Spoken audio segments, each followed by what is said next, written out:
ملک ہیں، اس میں وہ کچھ ہو رہا ہے جو نہ میرے نبی نے کیا، نہ صحابہ نے کیا، نہ تابعین نے کیا۔ عجیب و غریب عبادات گھڑ لی ہیں، عجیب و غریب اس کے اعمال بنا لیے ہیں اپنی طرف سے، اور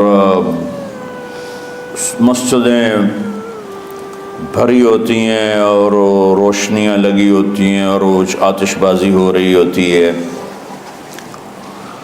میرے نبی نے اس رات کی فضیلت بتائی، عمل کوئی نہیں بتایا۔ جیسے یہاں کوئی صلاۃ تسبیح کی جماعت کرا رہے ہوتے ہیں، کوئی اجتماعی تہجد پڑھ رہے ہوتے ہیں، کوئی دیگیں چڑھا رہے ہوتے ہیں، کوئی آتش بازی کر رہے ہوتے ہیں، تو وہ اس میں اتنا غلو ہو گیا ہے کہ یہ بھی ٹھیک نہیں۔ اور کچھ علماء نے اس کے رد میں اس کا اتنا انکار کیا ہے کہ اس رات کی کوئی فضیلت ہے ہی نہیں، یہ بھی ٹھیک نہیں۔ اس بیچ کا راستہ، اس رات کی فضیلت میں جتنی احادیث ہیں وہ ضعیف ہیں، لیکن اتنی کثرت سے ہیں کہ ان سب کا مل کر جمع ہو کر کم از کم وہ حسن لغیر ہی تک تو پہنچ جاتی ہیں۔ اور ابن عثیمین رحمۃ اللہ علیہ نے بھی یہ لکھا ہے کہ زیادہ سے زیادہ ان احادیث کے مجموعے سے، چونکہ اگرچہ ضعیف ہیں لیکن کافی زیادہ ہیں، تو وہ حسن لغیر ہی تک پہنچ جاتی ہیں۔ تو حسن لغیر ہی سے کوئی عمل ثابت نہیں ہوتا، عمل ثابت ہوتا ہے صحیح حدیث کے سے۔ ایک احادیث کی کثرت سے روایات، اور ایک امت کا عمل، کہ امت کا بہت بڑا طبقہ صدیوں سے اس رات کا اہتمام کر رہا ہے۔ لیکن کچھ عرصہ پہلے تک اہتمام تھا دن میں روزہ رکھنا، رات کو کوئی نوافل پڑھ لینا، کوئی دو چار زیادہ پڑھ لینا، لیکن اب یہ ڈھول تماشے جو اب شروع ہوا ہے، اس کا تو کوئی وجود ہی کوئی نہیں ہے۔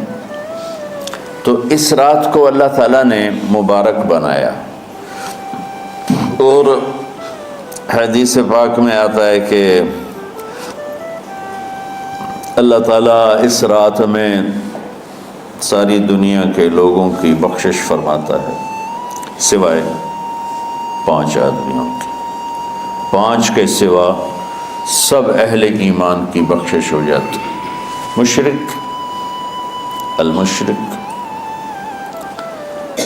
پہلا مشرک، دوسرا مشاحن، مشاحن کیسے کہتے ہیں؟ دل میں بغض رکھنے والا، کینہ رکھنے والا۔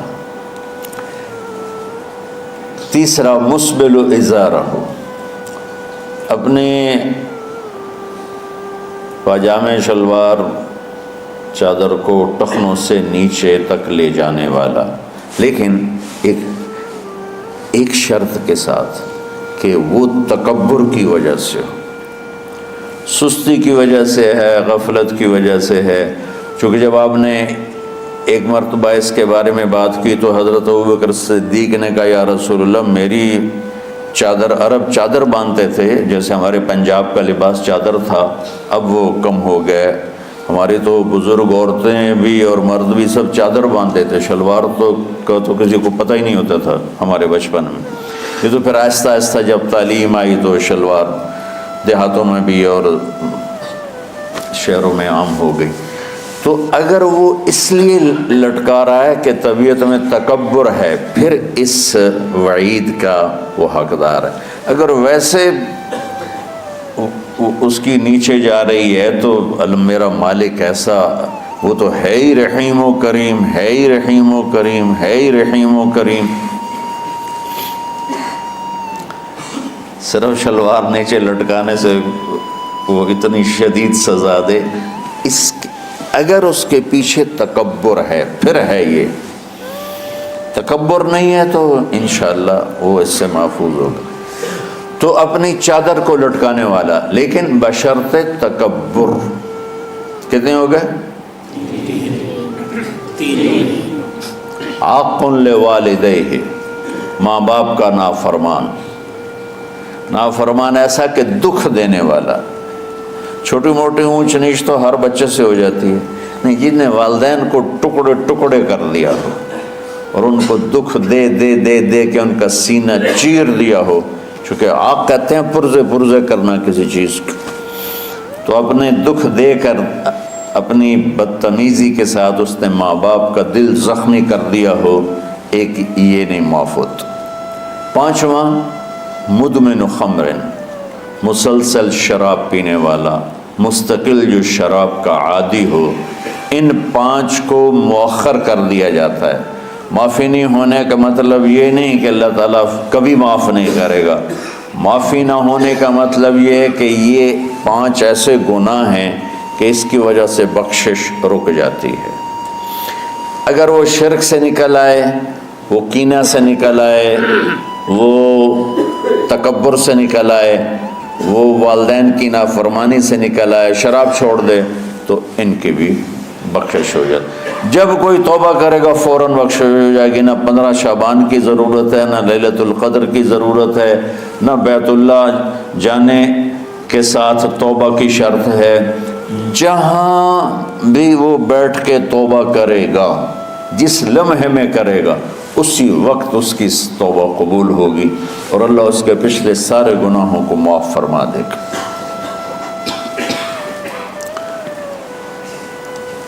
دن کا روزہ، رات کا قیام، زیادہ زیادہ قیام سے مراد نوافل ہیں، کوئی گھر میں پڑھ لے، کوئی مسجد میں پڑھ لے۔ نوافل نفلی عبادات گھر میں ہی افضل ہوتی ہیں۔ میرے نبی سنتیں ہمیشہ گھر سے پڑھ کے آتے تھے، تہجد اپنے گھر میں پڑھتے تھے، مسجد میں نہیں پڑھتے تھے، سوائے اعتکاف کے آپ اپنے نوافل سنتیں سب گھر میں پڑھتے تھے اور مسجد میں صرف فرض آ کے ادا فرماتے تھے، اور اس کے بعد بیٹھنا ہوتا تھا تو بیٹھ جاتے تھے، اٹھنا ہوتا تھا تو اٹھ جاتے تھے۔ تو اعتدال اللہ کو ہر چیز میں پسند ہے۔ دنیا جو مختصر ہے اس میں کیسے پسند نہیں ہوگا؟ آخرت جیسے معاملے میں بھی اللہ ہم سے کہہ رہا ہے اعتدال امتن وسطا۔ ایسے عیسائیوں کی طرح ترک دنیا بھی نہ کرو، یہودیوں کی طرح دنیا کے پیچھے نہ پڑ جاؤ، رزق حلال بھی کماؤ، اپنے بچوں کو بھی دیکھو، اپنے فرائض کو بھی دیکھو جو دنیاوی ہیں، اور اللہ سے بھی اپنا معاملہ ٹھیک کرو اور درست کرو۔ بعد کے زمانے میں صحابہ کے بعد سے ہی ایک انتہا پسندی امت میں آئی، ساری ساری رات جاگنا۔ فلاں بزرگ تھے، وہ رسے سے اپنے بالوں کو باندھ لیتے تھے کہ نماز پڑھتے پڑھتے جب نیند آئے اور جھٹکا لگے تو رسے سے بندھے ہوئے بالوں سے اس جھٹکے سے تکلیف ہو اور ان کی آنکھ کھل جائے اور پھر نفلوں میں شروع ہو جائے۔ ایک فلاں بزرگ تھے، وہ اپنے آنکھوں میں نمک کا سرما لگاتے تھے تاکہ آنکھیں جل جائیں اور اس میں وہ جلن پیدا ہو جائے اور نیند اڑ جائے۔ یہ ایسے واقعات بھرے پڑے ہیں۔ فلاں بزرگ تھے، انہوں نے 30 سال عشاء کے وضو سے فجر کی نماز ادا کی۔ یہ اپنی جگہ پہ بزرگی ہے، لیکن یہ بھائیوں یہ دین ہم پیش نہیں کر سکتے۔ فلاں بزرگ تھے، وہ 30 سال سے ستو کھا رہے تھے کہ روٹی کھانے اور ستو کھانے میں 70 دفعہ سبحان اللہ کا فرق پڑ جاتا ہے، تو روٹی کھائیں تو 70 دفعہ سبحان اللہ کم کہہ سکتے ہیں، اور ستو کھائیں تو 70 دفعہ سبحان اللہ زیادہ کہہ سکتے ہیں۔ تو لہٰذا ان کا مجھے تو 30 سال ہو گئے، میں تو ستو کھا رہا ہوں، میں تو روٹی نہیں کھا رہا۔ یہ دین نہیں ہے، یعنی یہ وہ دین نہیں جو ہم انسانیت کو پیش کر سکتے۔ یہ تو لوگوں کو دوڑانے والی بات ہے۔ اور ایک آدمی ایک بزرگ سے ملنے گیا تو وہ نوافل پڑھ رہے تھے، وہ ظہر سے عصر تک نفل پڑھتے رہے، وہ ان کے انتظار میں بیٹھا رہا۔ پھر عصر سے مغرب تک وہ مراقبہ کرتے رہے، وہ انتظار میں بیٹھا رہا۔ پھر مغرب سے عشاء تک وہ نفل پڑھتے رہے، وہ بیچارہ انتظار کرتا رہا۔ پھر عشاء کے بعد پھر نفل شروع کیے تو تہجد تک نفل پڑھتے گئے، اور وہ بیچارہ پیچھے بیٹھا ہوا، تو تہجد کے آخر میں ان کی مصلی پہ بیٹھے بیٹھے ایسے اونگ آ گئی، تو یوں جھٹکا لگا تو کہا یا اللہ میں اس آنکھ سے پناہ مانگتا ہوں جو سونے سے اس کا دل ہی نہیں بھرتا۔ اور پھر اس کے بعد فجر کی نماز پڑھ کے اشراق تک بیٹھے رہے، پھر